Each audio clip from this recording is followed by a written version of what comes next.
Good afternoon, everyone. I'm just going to check. We've still got a few people trickling in, so I'm going to give everyone about another 20 seconds or so before we kick off.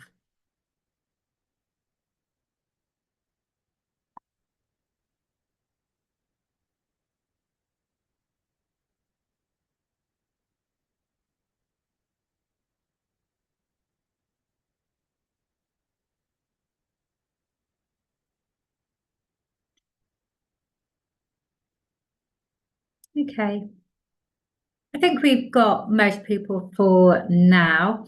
And there's lots of really interesting discussion to be had. So we'll make a start. So first of all, welcome everyone, and thank you for joining us this afternoon. I'm Natalie Pereira. I'm the Chief Executive of the Education Policy Institute, and a very warm welcome to you. For those of you that haven't come across the EPI before, we are an independent charity. Our aim is to improve outcomes for all children and young people, but particularly to close the gap between the most disadvantaged and the rest. And we do that predominantly in two ways. We produce high quality, rigorous, data-driven research to understand what's working and what isn't working in education and in wider children and young people services, and how well we're doing in improving outcomes and closing that disadvantage gap. And the second thing is that we take opportunities like this to convene experts, to convene the sector, and to share what we know from our research and to spread best practice and collectively to deal with some of the challenges facing the sector today. So I'm incredibly grateful for to colleagues at Capita for supporting today's webinar, but also supporting a lot of the work that underpins our work, particularly on school funding and benchmarking, which we'll come on to in a moment. So thank you to colleagues from Capita. We were going to hear from Caitlin from Capita today, but I think she's under the weather, so unable to join us. So in her absence, we've added some text in the chat about Capita. So again, a huge thank you to them. So in terms of the next almost hour and a half, we'll be talking about the really important and timely issue of school funding. And we'll be looking at we're looking at the state of school finances from a kind of national perspective. And my colleague, John Andrews, who's our head of analysis here in EPI, will be taking us through some slides on the current financial position for schools, the pressures that they're facing, the opportunities that are being presented. And John will also be demonstrating our school group benchmarking tool, which, sorry, the slide has gone off, which amongst other things allows local authorities and multi-academy trusts to look at how well they perform across a range of metrics, including financial performance, compared to a selection of other groups. So John will be talking about that, bear with me. And then we will hear from a panel of experts. So we've got a Deputy CEO from a multi-academy trust, we've got the National Audit Office, and we've got the Institute for Fiscal Studies, all of whom will share their expertise and insights. And at the very end, there will be an opportunity for you in the audience to ask questions. So please use the Q&A function in the toolbar to pose any questions, and feel free to keep them going throughout the course of the event. And if you've got any clarification questions for John as we go through his presentation, please do also pop them in the Q&A box. So, that's a very warm welcome and introduction from me. I'm really looking forward to the next hour or so.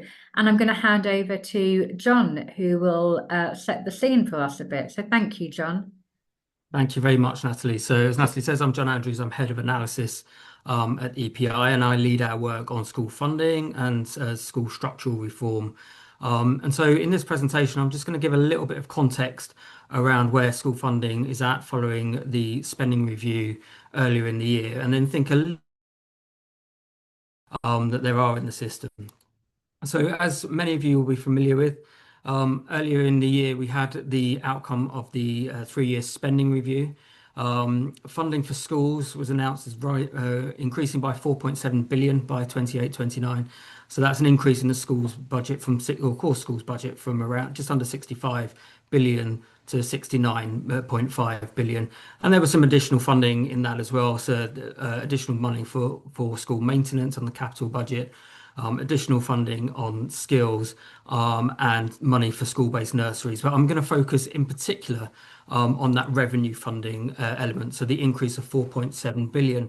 And the context going into the spending review was very much a long-term squeeze in funding up to 24-25, which meant really at that point we were only just getting back to the per pupil funding as it was in 2010.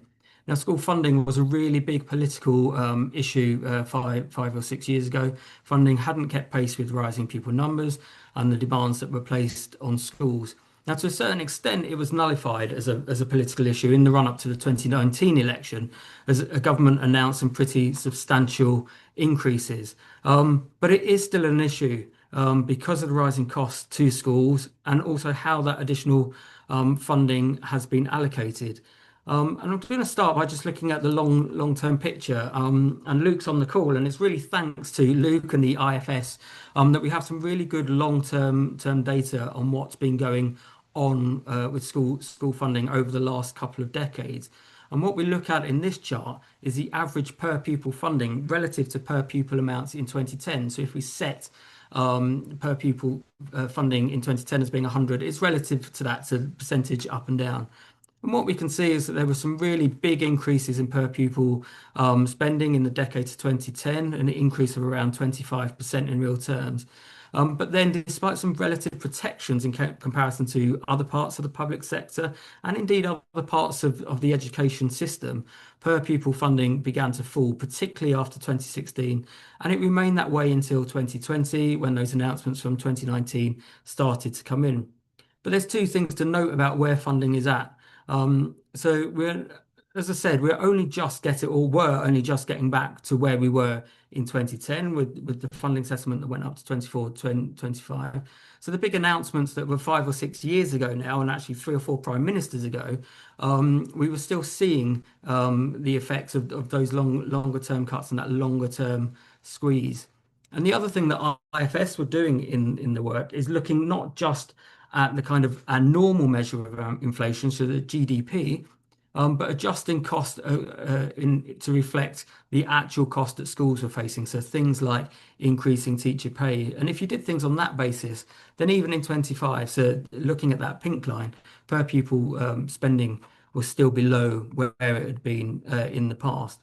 And the big increases that we saw post 2019 hadn't been felt evenly either.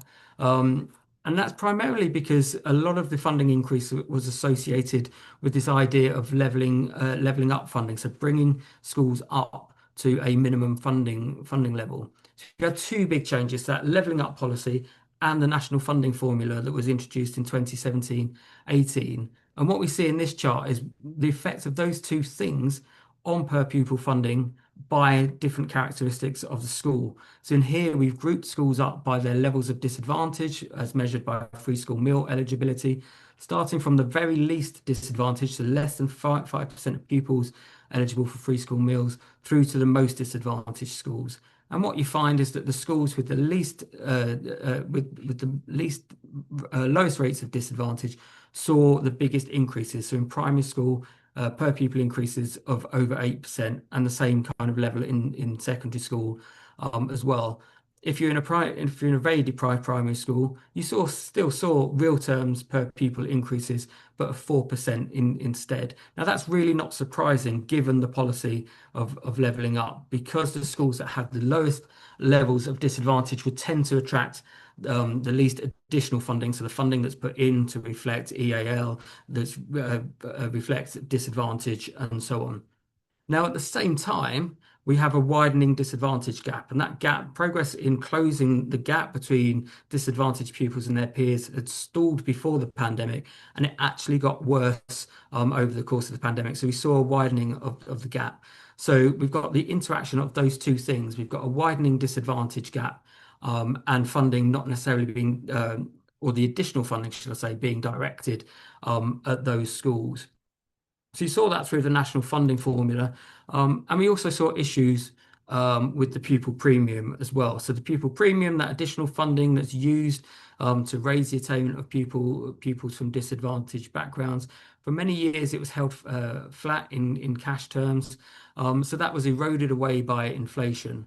And so by the time we got to 24, 25, the value of the pupil premium had been eroded by around 11% since 2015. Now, what that means for schools is around £250 less per pupil or disadvantaged pupil in primary schools, and around £200 less per pupil in secondary schools. So the national funding formula is operating in a way that's starting to see more money, or the additional money, going towards the least disadvantaged schools, and the pupil premium not keeping up with inflation either. And so we arrived at this spending review, and we had this big injection of cash of around £4.7 billion by the end of the spending review period. So we're just going to look a bit closer at that 4.7 billion figure. Now, you don't need to be incredibly cynical to take spending review announcements with a little bit of a pinch of salt, regardless of who is in power. Inevitably, the aim is to make that increase seem as large as possible. So how much was that 4.7 billion really? Well, the first thing to consider is that some of that money has already been set aside. So thinking about the teacher pay award, so in May of this year, the government announced the teacher pay award of 4%. That came with an additional grant of around £600 million to help cover the cost, with schools expected to cover the rest through their own budgets. But in the spending review, that 600 million is effectively included in that 4.7 billion figure. So it wasn't included in the baseline figure. We see it enables government to make a bigger announcement, but it means a big chunk of that 4.7 billion is already been accounted for. The other thing is, a standard trick is to do everything in cash terms. So the overall increase in the budget is 4.7 billion, but when you start to account for the effects of inflation, it's actually around 2 billion really.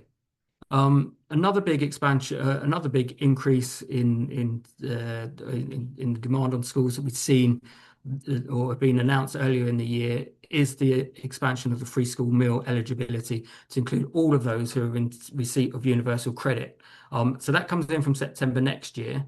Now, on the face of it, this is a really welcome expansion. Lots of children in poverty not currently getting free school meals, and that amount at which you were entitled for free school meals has been frozen. So effectively, you needed to be increasingly poor to get free school meals. But there's lots of uncertainty here. So government thinks it will benefit around half a million pupils. Whether it will depends on how the protections that were in universal credit would have actually played out. But the key thing for this discussion is that around 400 million of that increase in school funding has been earmarked for the expansion of free school meals. So in sum, it means a real terms freeze in the overall schools budget. But with falling pupil rolls, there will be a slight increase in per pupil funding. So it's not quite as dramatic increase as some of the announcements would have had you believe, but potentially still an increase in per pupil funding. But that's largely driven because the school system in England is facing this decline in pupil numbers. So pupil numbers have already been falling in primary schools for the last 6 years or so. We had a post-millennium baby boom with a big rise in the birth rate, but since the early 2010s, that's been in decline. So we're seeing falling pupil numbers in primary school and obviously that will eventually play through to secondary school as well. So what we're going to see in this chart is what that means over the next few years and what it's meant so far. So as I say, since 2019, pupil numbers have already been falling in primary. By the end of the decade, we're expecting a further fall of around 300,000 in primary and a fall of around 100,000 in secondary. Now, a year group, or national curriculum year group, is typically around 600,000 pupils. So by the end of the decade, we're expecting to effectively lose half a year group from primary schools, and that comes on top of the falls that have happened already. So we're looking at an overall fall in primary pupil numbers of around half a million. So depending on the level of funding and how DfE choose to allocate it, some schools could be actually seeing a reduction in their overall all budgets. And this is made more difficult because it isn't something that's consistent across the country. So we know that costs don't fall in the same way that pupil numbers necessarily fall, and some schools are going to be hit harder than others in that. And we've already seen differences in different parts of the country. So schools in inner London have been seeing falls in pupil rolls for the best part of a decade now. London as a whole started to fall before then, and will be effectively leading the way over the next 5 or 6 years in terms of those reductions as well. So by the end of the decade, we're expecting further falls in inner London and northeast, but most areas are going to see falls in the primary pupil numbers. And then finally, on this little bit, we've obviously got the ongoing challenges with SEND, and I'm sure the panel will talk about some of the funding issues that creates. So since 2018, the proportion of pupils with EHCPs in primary and secondary schools has doubled. IFS estimates that around half of the increase in school spending, so those big increases since 29, have been related to SEND, and the government is forecasting the expenditure on SEND will account for around an additional £2 billion by 2028. So going back to that 4.7 billion figure, around 760 million for that has been allocated for SEND reform by the government. So once you've taken in all of these factors together, we're actually probably looking at flat per pupil funding once you've taken all of those factors into account. And then away from funding, there's lots of things going on in the policy space which can potentially affect how schools are spending money. So over the last few weeks, we've obviously had the outcome of the curriculum and assessment review and announcements to reforms to accountability. We've got the new Ofsted framework. Now that can potentially be changing the courses that schools are operating, the subject mixes that they have to offer, the idea of offering triple science and so on. This is all going to affect how schools are allocating resources, the teachers they need to employ. We're also expecting a schools white paper in the new year, which will be really key for how much send account or how send sorry accounts for the additional funding and whether and the extent to which there'll be reforms there, and then things looking outside of the immediate education space, the child poverty strategy, how the benefit system works, and so on. All of these things are going to interact and affect how schools are spending and the issues that they're going to have to be picking up. So in summary, the settlement that we saw at the spending review is ultimately tight.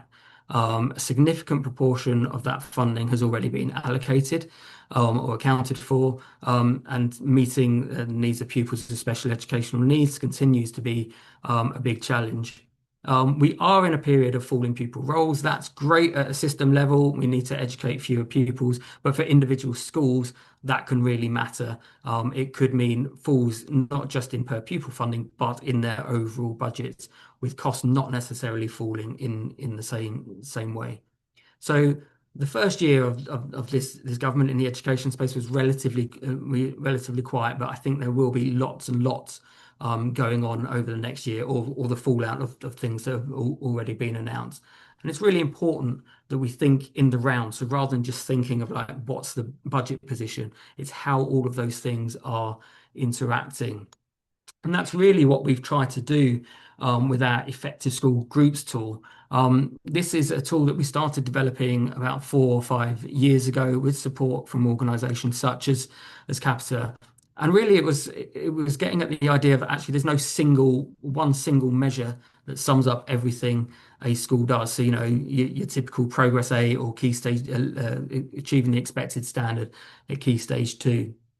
And we identified four domains that we could measure school groups at. We were primarily interested in school groups, the local authority, multi-academy trusts, and so on. And we looked at pupil outcomes, pupil inclusion, financial efficiency, and workforce development. And as I say, this is a piece of work that goes back 4 or 5 years now.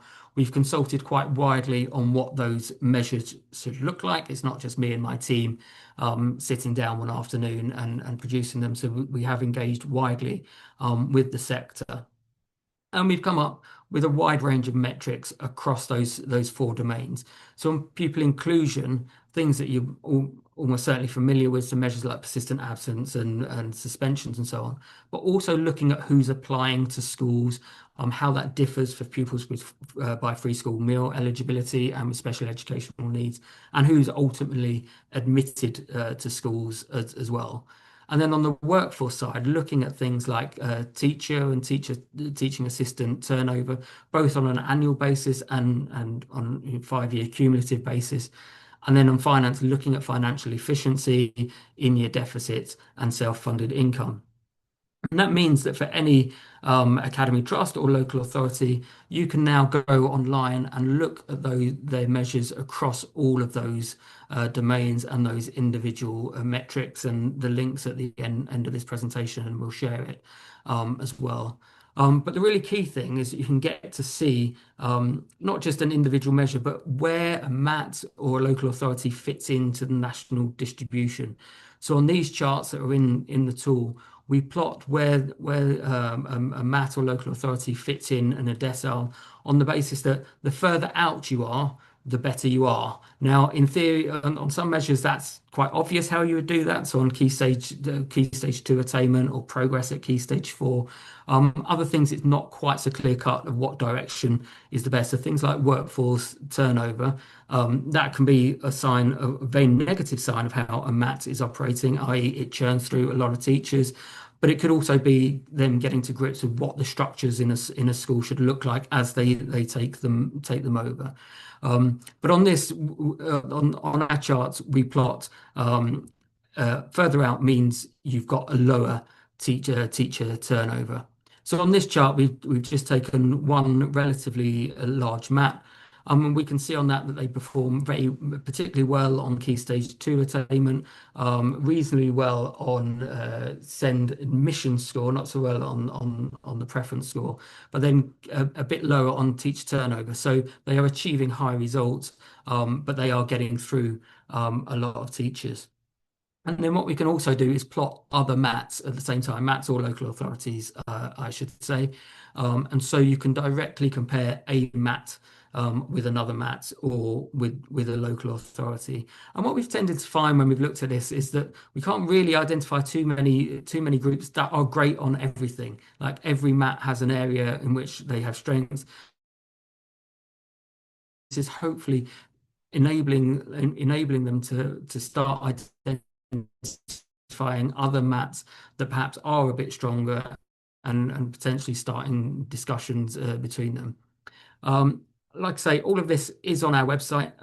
The link's there. All the data at the moment goes up to 2023. So it's a couple of years old, but a lot of these measures don't change too much from one year to the next. Over the coming year, we're planning updates of that tool, and that could potentially include school level. So particularly in some of the larger MATs, there can be big disparities between schools there. So that's all I was going to talk about. So I'll hand back to Natalie.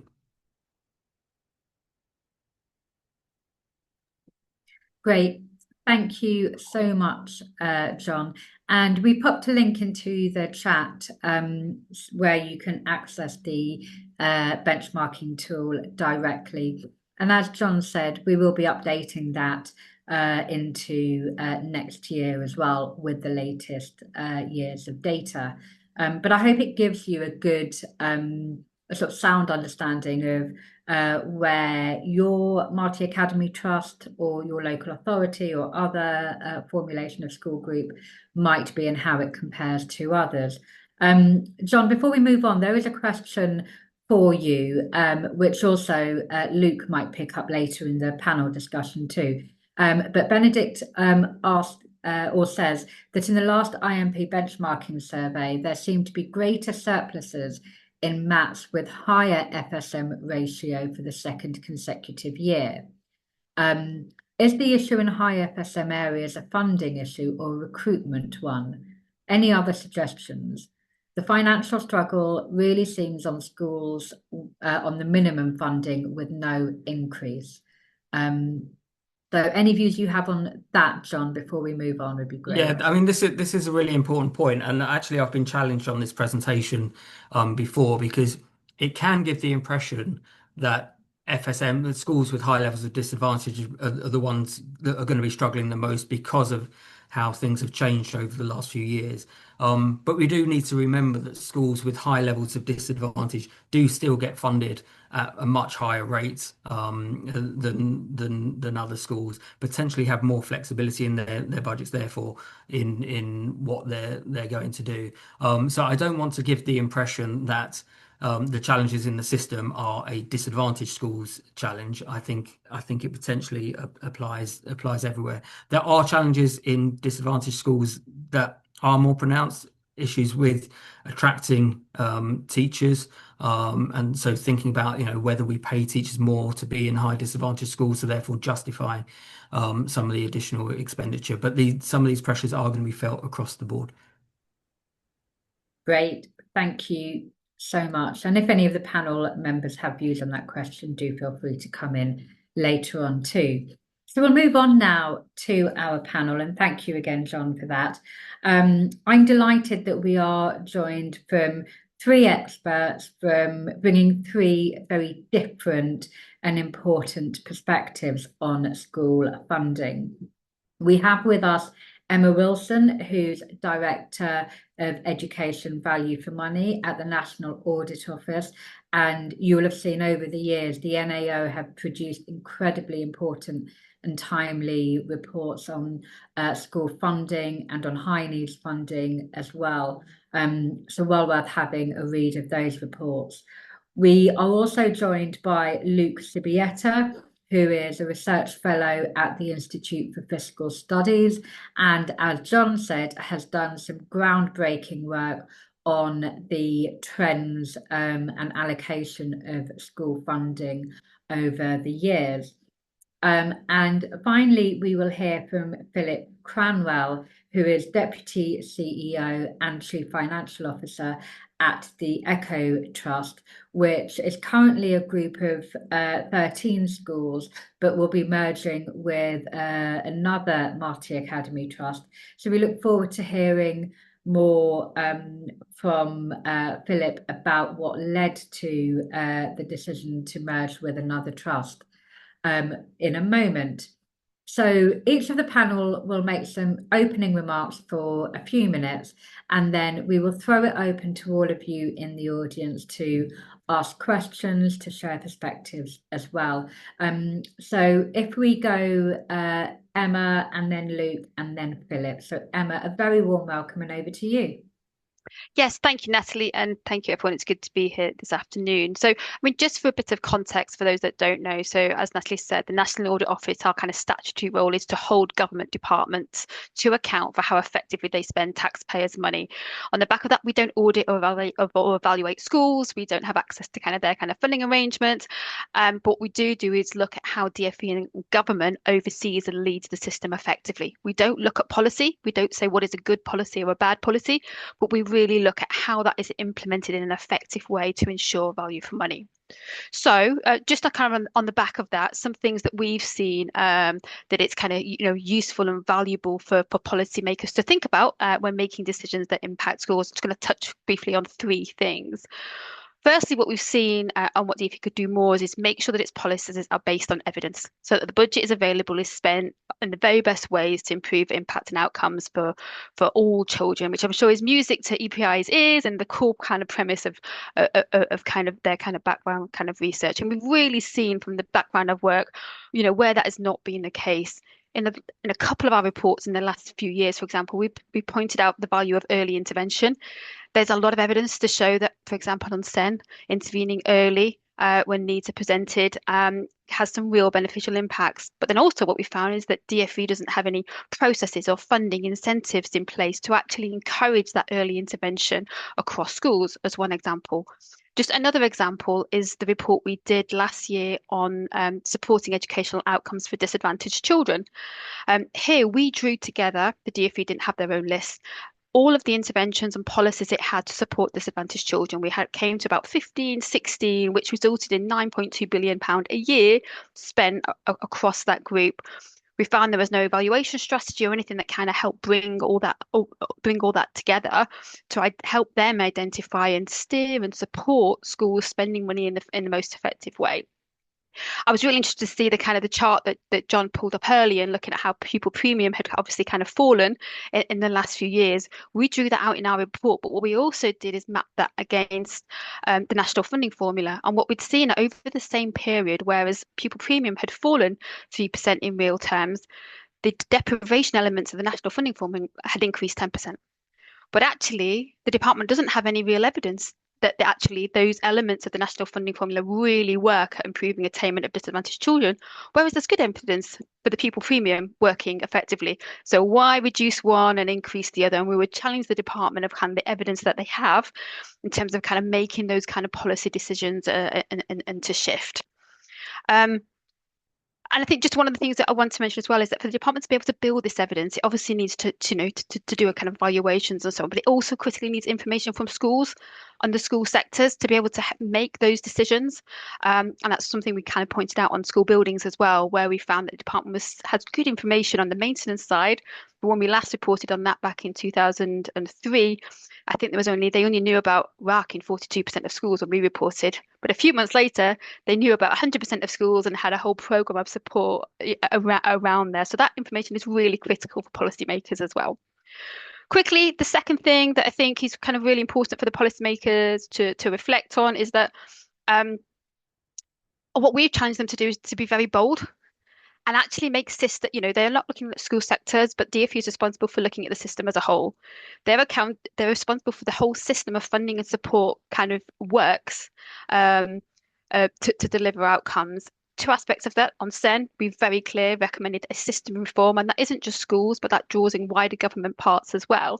Because far too often we make those recommendations that policy decisions are made in one area without drawing together health and so on. And there's no real shared funding accountability or prioritization to help make that work. Just in terms of that leadership angle, the last thing just to mention on that is really interested to see the research that EPI have shared on that. We actually started a piece of NEO report work before summer, which is publishing on April, which is looking at how the Department for Education is supporting schools and local authorities and trust in managing the fall in pupil numbers. So what leadership have they taken and what policy decisions have they made to more effectively support the sector in managing the kind of the impacts of on the finances and the financial sustainability? Then the very last thing just to touch on in terms of opening remarks is kind of touched on it already, and I guess it reiterates the purpose of the tool that John talked about, is actually policymakers need to really understand the collective impact of all their decisions, both made in education and more widely, and what that means for expectations and demand. It's all about right, you talk about kind of money falling, but we look at value for money, which also looks at how expectations are changing, what is needed for that money and how demand is changing as well, and how those two kind of marry together. Prime example across school buildings, where funding does not match what is needed, and we had some very stark figures in that report. So there's a few billion difference, which has meant there's not been that long-term investment in the school estate maintenance to secure longer term value for money. So I think I'll just kind of leave it there in terms of introductory remarks, but I can pick up on any of that as we go into questions. Thank you, Natalie. Great. Thank you so much, Emma, and plenty that we can pick up from those very helpful opening remarks. We will go next to Luke. Thanks very much. Thank you for inviting me, and thank you for a great overview from John. And I agree with what Emma said as well. So I just wanted to concentrate on a few issues in more depth that John spoke about. So if we look at the last 5 years on the picture on overall school funding, we've seen about an 11% increase in overall school funding per pupil in real terms, and that's relatively slightly above average for historical terms and brings overall school funding back to where it was around 2010, withstanding the roller coaster that's happened over time. However, that's really not the whole story, and it's not a fair reflection of the picture in particular on mainstream schools over the last 5 years. Because, as John said, about half of the overall increase in school funding has been focused on high need spending. And as a result, the overall increase in mainstream school funding has been more like 5-6% over the last 5 years. And so it's a bit the actual picture is a bit different to the overall picture. And if we look at the spending review period, we're probably going to be going to see more of the same, if not even more extreme than that. So the overall picture is a 4.2 billion increase in school funding, and that's about a real terms freeze in school funding once you account for the extra money for FSM.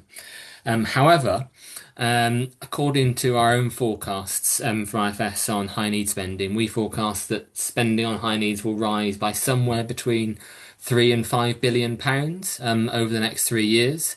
And so that would essentially use all of the extra headroom on school funding over the next few years. So based on those forecasts, the best schools can actually hope for is a real terms freeze in mainstream school funding per pupil over the next 3 years, or probably with falling pupil numbers, something akin to a cash terms freeze in total budgets, which is going to put schools in a very, very tight position. And that really emphasises the importance of reform to the SEND system in determining almost everything that's happening elsewhere in the school system, because it determines the overall funding picture, it determines the pressures on schools. It's kind of the big cog in the system that determines how everything else plays out. And it's also one part of the system where there isn't really much of a value for money test in terms of what's provided. And there's also very little evidence. The evidence base on the best intervention to provide for people with special educational needs is very, very limited at best. And that's bad for the lack of value for money for test. The lack of a value for money test is both for people with special educational needs, because it means they're less likely to get high quality interventions. It's also bad for the taxpayer.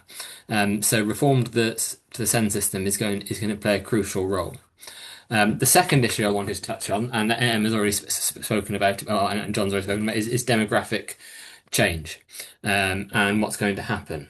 And we currently have forecasts on overall pupil numbers go up to about the next 4 or 5 years, and not much beyond that.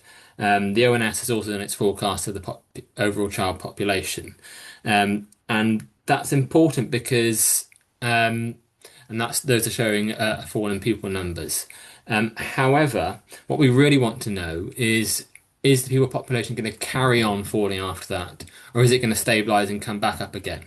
Because if it's going to carry on falling, we're going to need a permanently smaller school system. We're going to need fewer classes, we're going to need fewer schools, and that will just have to be the way of the world, and that's the way the government will have to manage the system. If it's going to bounce back up again, then you need to manage the transition carefully so that schools don't go into the red and in a really bad position in the intervening time before we get a bounce back. However, the government isn't doing those kinds of forecasts, and the forecasts we have from ONS so far have been poor. They've been systematically wrong for the last 8 years. They've been forecasting that fertility would remain constant now that it's fallen, and it's carried on falling. So the kind of best bet based on ONS's previous errors is that fertility may keep on going down, and the fall in the people population may be bigger than we expect, which not to be well makes the challenge even more important. And I think one of the big problems about facing this challenge in England at the moment is the lack of a coherent system. for planning pupil school places across the whole country. Um, it kind of used to be the responsibility of local authorities, and now we have a kind of hybrid system between local authorities cooperating with academies and multi-academy trusts. That's a really, really difficult system to run because everyone is obviously seeking to cooperate, but also trying to look after their own interests as well. And that's a very, very hard system to manage. So I think it's really, really important that central government steps in and local government steps in as well to ensure that we have a coherent system of planning school places over the next 5 to 10 years.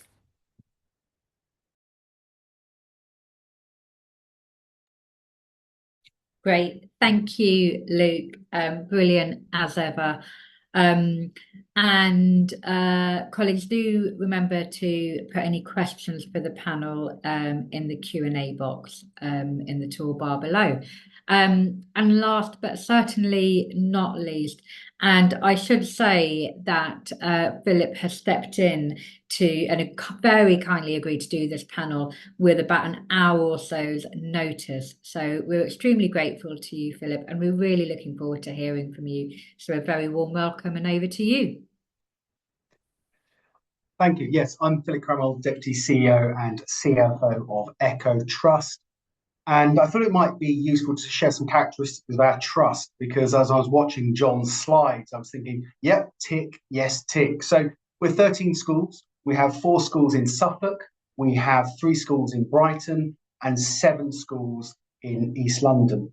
We have 2 all through SEMH schools from 4 to 19, and a number of our schools have resource bases attached to them. And we operate in some of the most deprived areas of East London. And that creates 3 sort of interwoven challenges for us as an organisation. Firstly, we are seeing the declining pupil numbers, and that is hitting us hard. We're also seeing a significant increase in the number of SEN pupils. And sometimes our schools that have resource spaces act as a magnet for parents who know they can't get their child into some specialist provision, but the hope that a mainstream school with RP attached is going to be able to meet them halfway. And the third issue that we face is the variation in funding.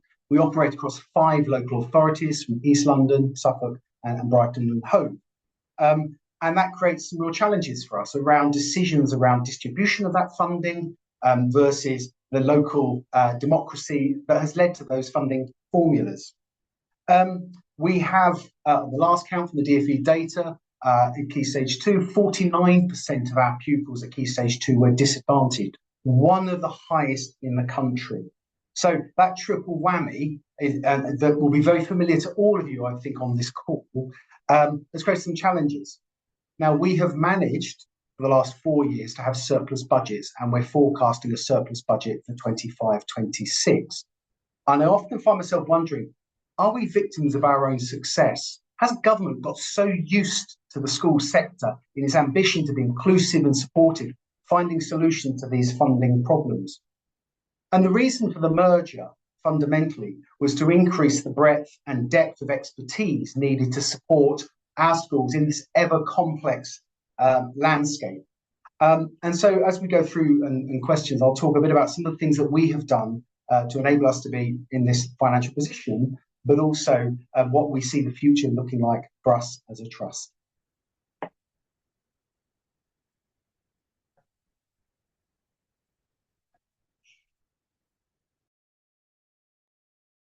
Sorry about that. Everything seemed to freeze for a moment. Philip, thank you. Brilliant to hear from you too. Before, I'm sure the Q&A, the questions will start trickling in. I just wondered whether panelists had any views on some of the themes that we picked up in John's earlier presentation. And so we have seen a widening of the disadvantage gap post-pandemic, but actually it was already happening before the pandemic hit. So from about 2017, we were seeing initially in secondary and in the early years phase, the gap starting to widen, likely as a result of austerity measures and increasing child poverty. And then, of course, the pandemic accelerated that widening. And I wondered from panelists whether you think, I guess, whether you think there's enough resource in the system to get back to a place where we are starting to narrow the gap again, or whether there's more targeted funding that we need in order to make progress on that gap. And Luke, I'll start with you. Thanks very much. So I think, well, we have seen a widening of the gap since the pandemic. That's kind of unsurprising a bit, but worrying. But I think you're right also to say that it started happening before then. And I think the most important thing actually is looking at what happens before school. And I think it's good that the government now has a target for school readiness of around, is it 75%, if I remember rightly? Or children to be 75% to achieve a good level of development by age 5. I think maybe we should be looking even earlier about levels of school readiness and development. And so, for example, we see very little contact between health and education systems, despite the health system collecting lots of data on ages and stages through Red Book data, and it not really being well understood by the education department or even linked on A level. So I think it's really important to understand the home environment that children are facing before they start school, so that schools are in a good position to help them as best as they can. But also just to understand children's position, whether that might be contributing to some of the problems we're seeing at the moment. Great, thank you, Luke. So a focus and prioritisation of early years and early intervention funding. Philip, what are your thoughts?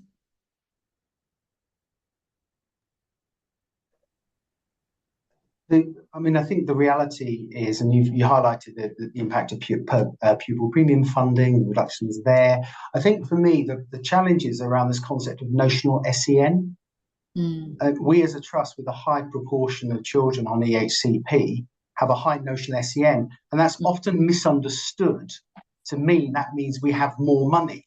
And often when we're talking to parents, they go, oh, we've been told you get this notional SEN put for my child. What have you done with that money? And I think that is misleading. And I think one of the things from a policy point of view, I would like to see is a greater clarity around high needs funding and the purpose of notional SEN in closing the gap, particularly for those students who have EHCPs. So that would be my sort of focus, really. Thank you. And hopefully, Philip, will see some of that starting to be answered through the white paper that we're expecting the DfE to publish early next year. Emma, anything to add on that from you? So I guess in terms of whether there's enough kind of resources in the system to reduce that attainment gap, I guess it's never for the NEO to say you need more money in the system, as we're here to kind of look for those efficiencies. It may well be the case, but we're here to look at those efficiencies. And the kind of the driver behind our report in 2024 was that disadvantage gap and how those outcomes weren't improving. And so what we did point out is there was scope for, the department. We made clear recommendations that the department do more to set out the range of interventions and funding pots that it has to support disadvantaged children, understand how they come together individually and collectively to support them, and then to use that to help them make decisions and understand the trade-offs and how it all kind of fits. And actually, they haven't approached this. They'd approach this challenge through a very siloed group in their centre group within their kind of the department, and actually it's an all-encompassing thing, and they didn't have a strategy. They didn't have anything, even though it being a high strategic objective or outcome for them to improve the attainment, that actually brings it all together. So I think that as a whole, as a system leader, you can then, should help support schools kind of identify where there are efficiencies to do that. We also touched on the kind of other areas such as, the department could do more to support, if tutoring, if there's lots of evidence that really works for disadvantaged children, is to kind of help support and then let funding kind of flow and follow the evidence. Great, thank you, Emma. And as suspected, we have had a few questions come through online too. So we've had a question from Douglas Leckie on whether the panel can comment on the usefulness of the DFE financial benchmarking tool. Philip, I'll come to you on that one first from a kind of practitioner perspective, whether you found it useful. But there's also a specific question for you on whether you can confirm what percentage of your overall revenue income is spent on staffing. Okay, so the DFE benchmarking is good for what I call sort of insight, some understanding of where we sit as a trust compared to our other schools. One of the challenges is it's out of date quite quickly, and in a fast-moving world, it becomes less reliable. However, we do rely heavily on some of the principles around integrated curriculum financial planning, and looking very closely at our staff expenditure. And as a trust, our percentage is around 75% of our total operational income on staffing expenditure. And that has been almost, as we've sought to cope with the reductions in pupil numbers, that has been the number I always come back to. Is that in proportion? Is our staffing keeping in line with the reduction in pupil numbers? And then below that, looking more closely at the proportional leadership, on teaching support, finance and admin. So that very much, that framework of benchmarking and using those metrics to guide our planning is paramount in what we do. Great, thank you. And Emma and Luke, I don't know if either of you have any thoughts or views on the DFE financial benchmarking tool. Emma? It's not something that we've looked at specifically and we have kind of less access to, but just from looking at it from a more general perspective, I think having that data is a critical start point. Other areas of the department we look at, I've just done a report on children's social care. There's no data to help at all. So there's kind of miles ahead in that space. But then what we'd really kind of critically look at is how this data is being used and what support and guidance is there to help understand how a school, a local authority, or MAT's position lies within the kind of the broader within the broader sphere. What guidance support can those entities be given to understand what good looks like in your local context?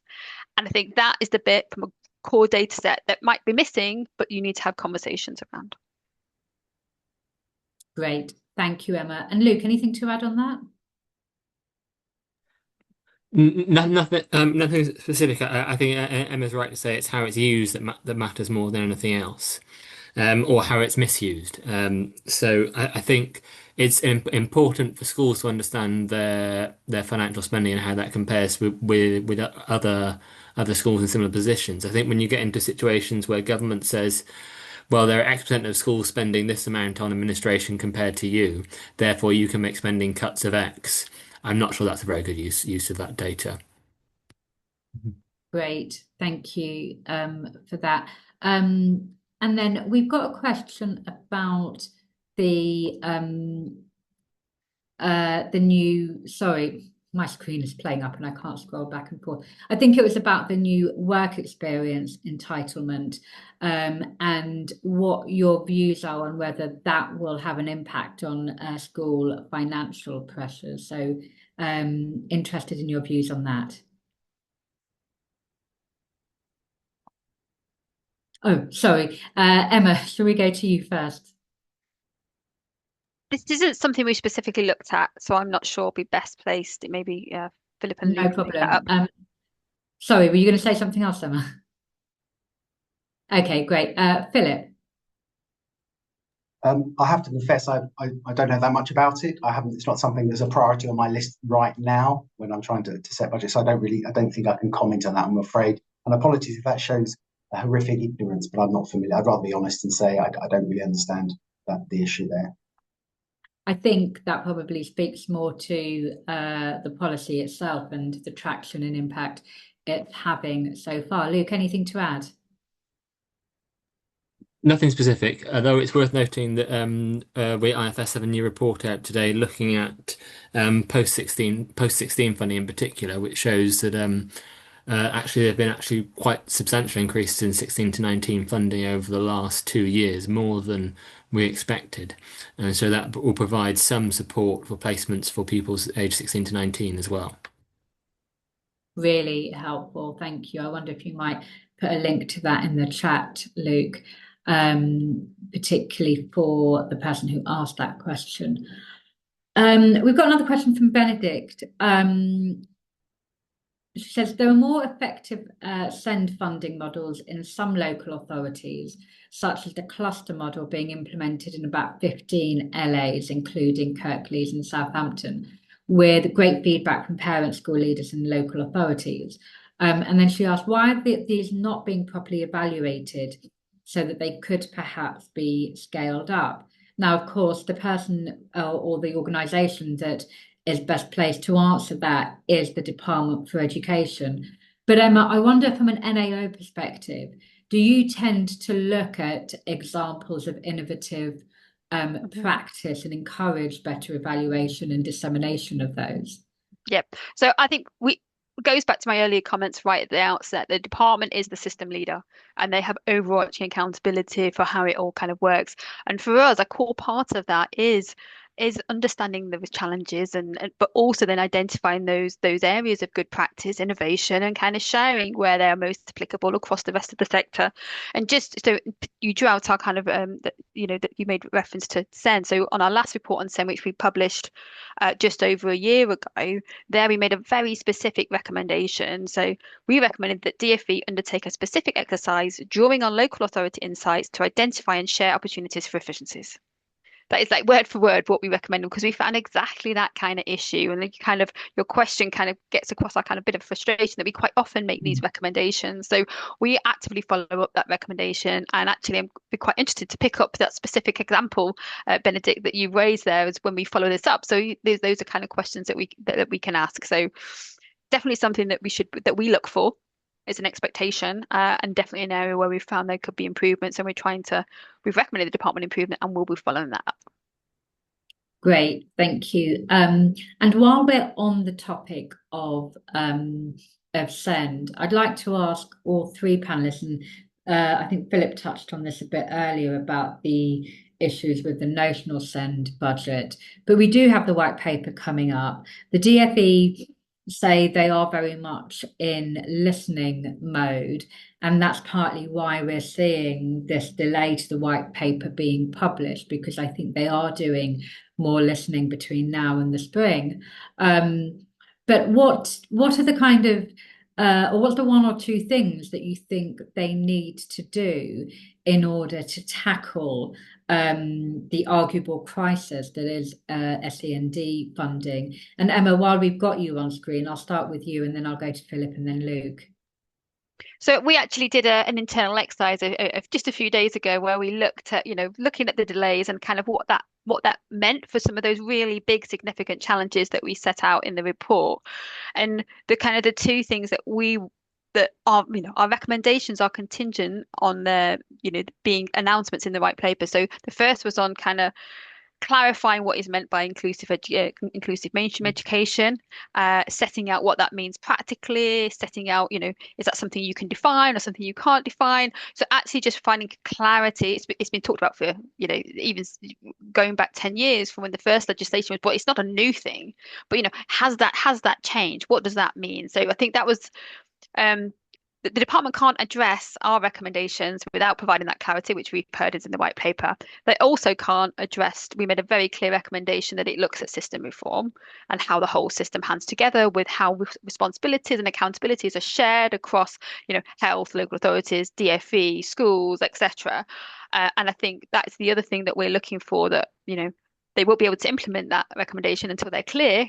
And again, we're waiting for the white paper. So we drew out those two areas as kind of really critical things. And that's not even starting on looking at the statutory override and that kind of clarity on the financial position as well, which is an ongoing challenge. Thank you, Emma. Philip. I think it goes back to a policy request from the white paper would be some consistency in the role of local authorities in the SEN system. I'll give you an example. We have one SEMH school in the borough of Barking Dagenham, and we have one in the London borough of Newham. Okay, the two schools are separated by 1.5 miles. The same need can have a £5,000 or £6,000 difference in high needs funding across that border, and I struggle to see how that is equitable. I think, secondly, the explosion of SEN, we see an increasing number of private providers coming into the market because they can move at speed to build infrastructure and create the capacity. But for us, we would love to expand, but the flexibility to do so and the timescales required of us as multi-capital trusts make that very, very difficult for us.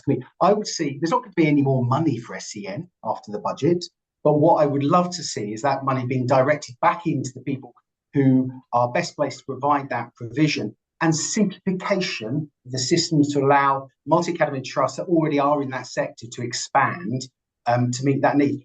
In partnership with local authorities would be my number one drive for that policy. Clarify the role of local authorities and consistency of funding.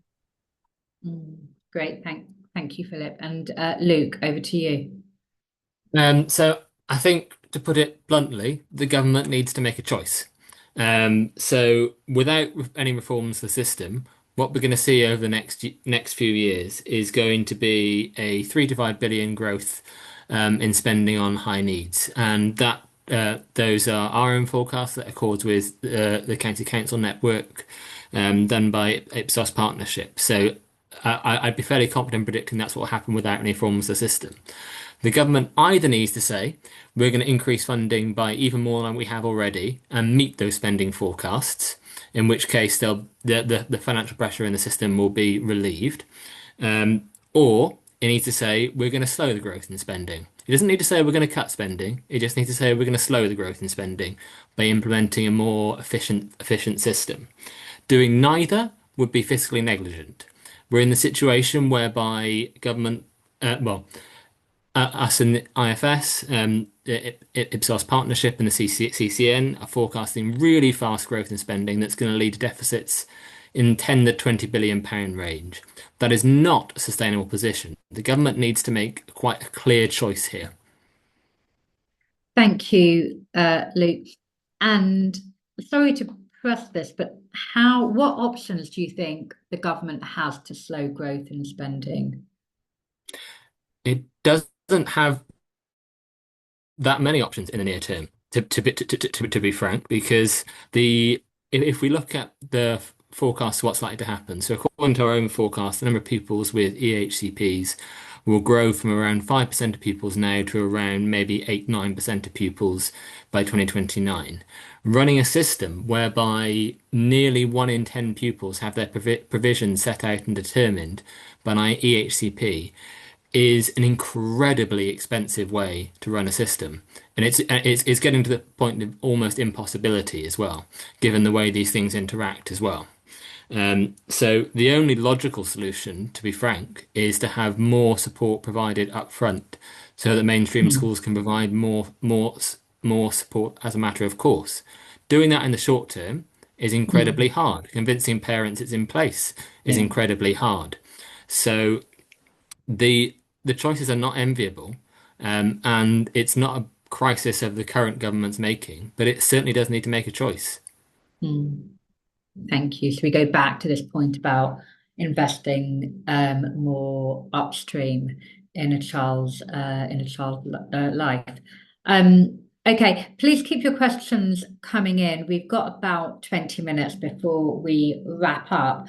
I'm going to continue to take chair's privilege, because it wouldn't be a webinar or seminar or any kind of gathering of people in the education sector without talking about technology and AI.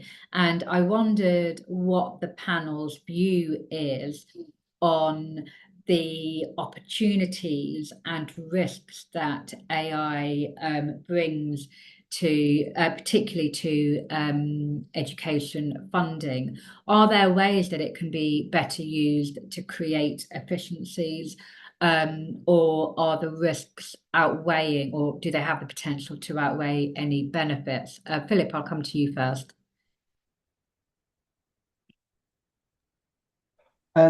I think it's really important. I mean, the education sector as a whole is constantly learning and prides itself on learning. And I think it's really important that we have the freedom to experiment with AI, and look at different ways that schools are using AI, whether it be in terms of managing the curriculum, whether it be in terms of imparting teaching, or gathering information. So I think what I'm really interested in is an acceptance that people are going to experiment, but a cohesive way of reviewing what people are doing, what works, what didn't work. So we build up a body of knowledge about what AI can do, and what it perhaps is less effective at doing. I'm sure everybody that is on this workshop is experimenting and trying things with AI in different ways, and they intuitively know what impact that is having. And I think the more that we can do that objectively, and collate that body of knowledge, I think will be really powerful, because it could have a significant impact, a really significant impact. But what that is, I think it's too early for many of us to say. Really helpful, thank you. And Luke and then Emma, do you think that body of evidence is there yet, and how much more do you think we need to be able to understand some of the risks and benefits of AI? Luke, I'll come to you first. I think Philip's exactly right.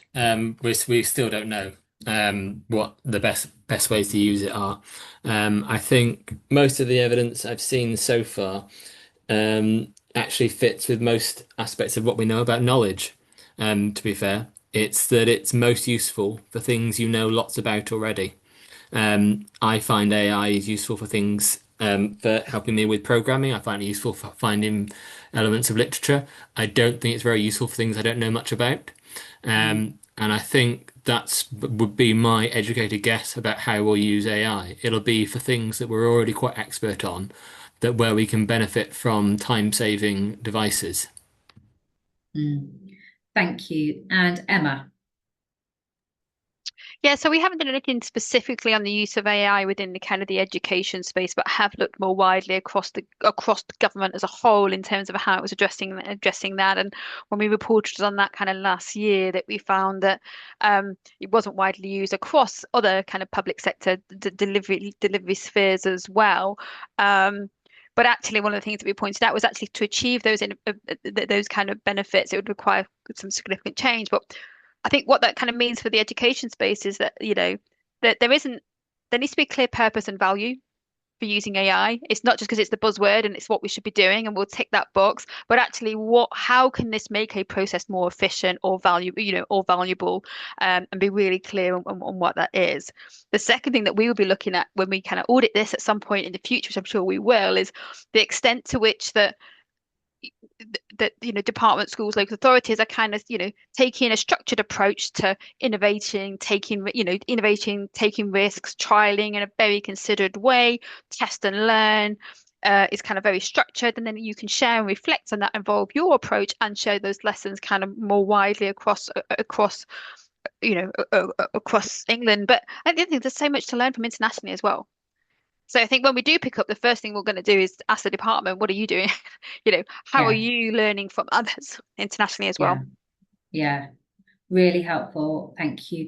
And I should also say that we in EPI have been doing some convening work, and looking at the existing evidence for the use of AI, particularly amongst multi-academy trusts. So we'll be publishing a paper over the coming weeks or so, very kindly sponsored by the Nuffield Foundation, on how multi-academy trusts are starting to use AI and some of the kind of benefits and risks and threats that they are seeing. So please do look out for that.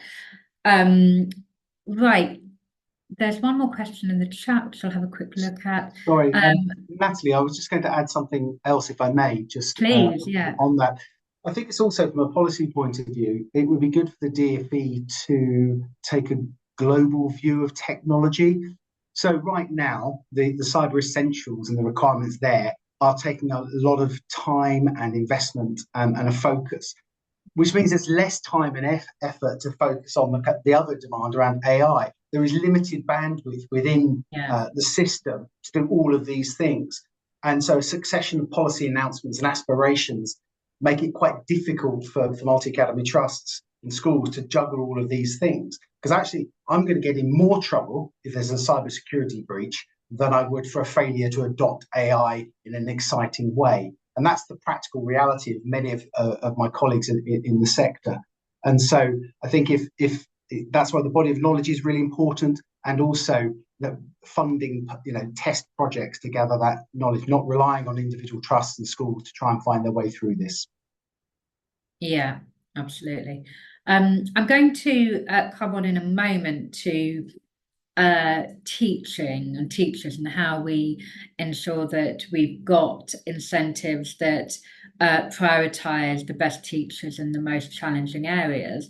But before that, we've got a question about the local government pension scheme and the fact that it's been found to be significantly overfunded at the 2025 valuation, with some estimates suggesting it could be reduced by half and release £4 billion of savings across the sector that could be reinvested. And the question is, why is there not more central government intervention on this, and an independent value for money assessment of how that public money is being used? I think it's a good question. Obviously, lots of risks of unraveling the local government pension scheme associated with that, but interested in the views of the panel. I'll start with Luke. Sure. I have to confess I'm not a pensions expert. I'd consult with my colleagues at IFS who are. My experience and understanding of the local government pension scheme over the last 10 years is that employer contribution rates have been volatile, which is not a good position for schools to be in, considering that they're paying those for non-teaching staff. I think it would be, my hunch is that it would be unwise to use any estimated surplus quickly, given the volatility of those employer pension contributions over time. And I think it's important to have some smoothness there. Thank you.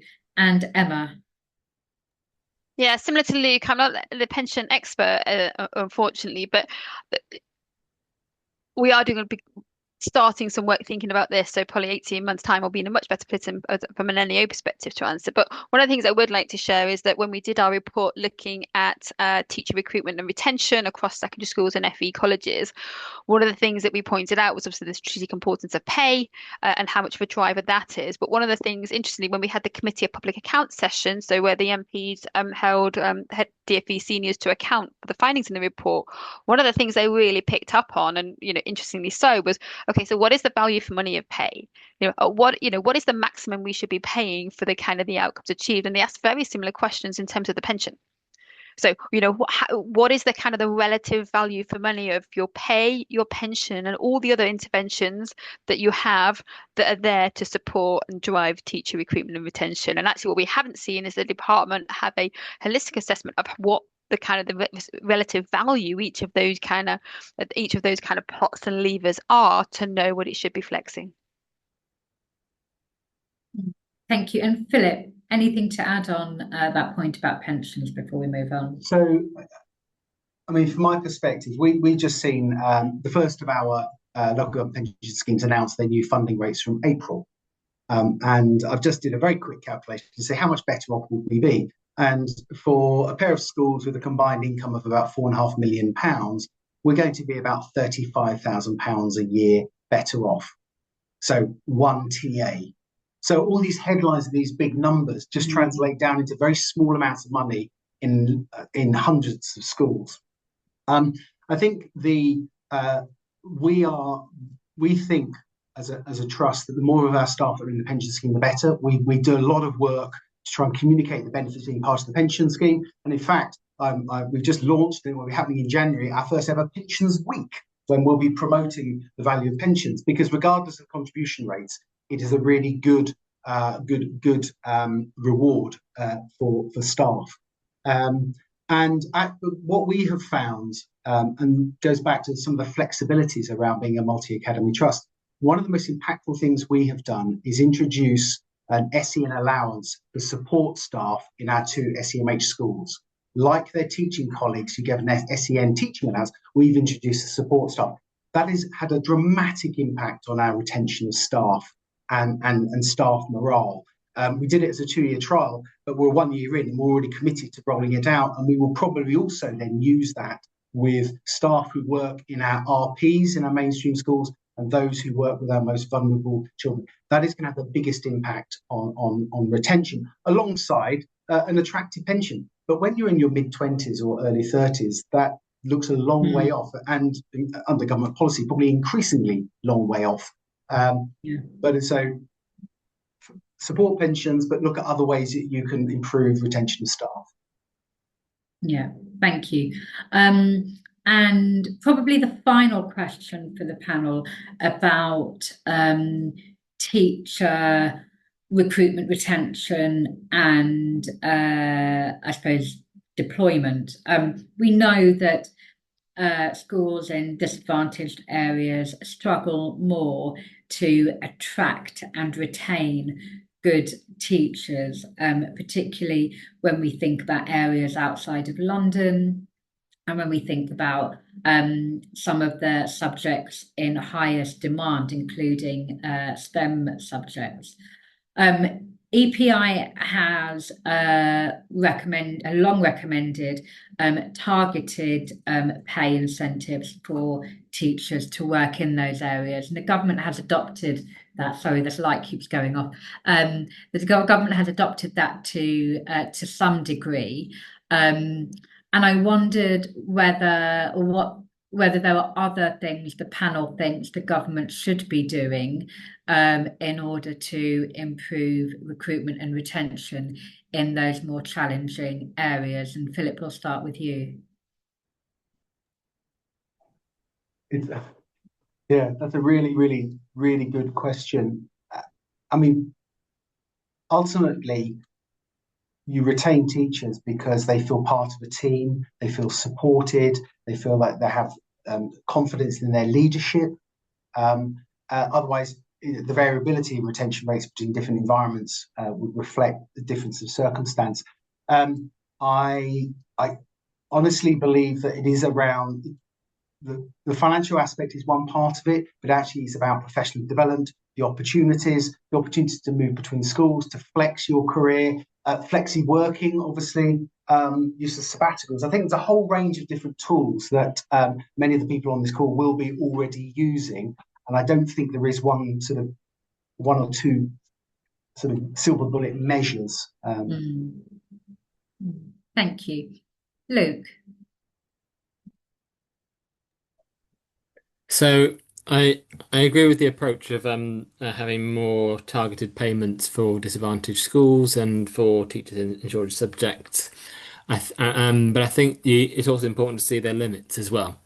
As Philip has kind of implied, it's not all about pay. It's also about the experience of working in a school, the quality of management, and how you feel on a day-to-day basis. So I think the government's got to look at the overall package of what teachers are experiencing on a day-to-day basis and provide the necessary support if they want to ensure that there are sufficient numbers and high-quality teachers in disadvantaged schools. Okay, thank you, Luke. And finally, Emma, over to you.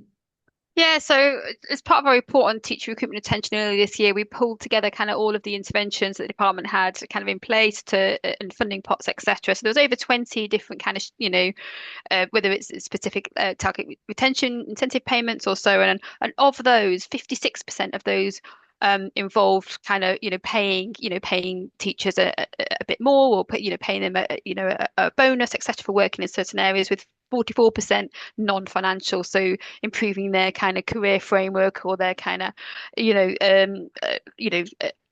well-being, etc. And then interestingly, kind of, 43% were on retention, whereas a large bulk of it was around kind of that recruitment and kind of translating over. So I think that's kind of really just interesting context. In terms of kind of what more they could do in terms of that kind of focus on that kind of disadvantaged area, I think one of the key things that we found is that everybody recognises workload and well-being as kind of issues that people issues teachers most commonly cite for leaving, as kind of, Philip alluded to, that importance of the culture and leadership. But what we did find is that schools and colleges, DFE provides school and colleges with some guidance and support, but actually they don't have a good understanding of what works in that area. Also, they've tried to introduce a certain number of initiatives with a kind of, well-being charter that I think people are meant to sign up to, but there's very low numbers that have kind of engaged with that. So I think we found there was a lot more they could do to build evidence of what works in terms of those non-financial incentives, in terms of that kind of wider well-being, but also then where it has had these ideas, it needs to do more of a focus and effort to see things implemented and followed through. Great. Thank you, Emma, and thank you to all of our panel. I'm going to bring the webinar to a close now. But just to reflect, I'm not going to attempt to summarize everything that we've heard today. It has been incredibly helpful to us in EPI, and I hope to all of you in the audience too.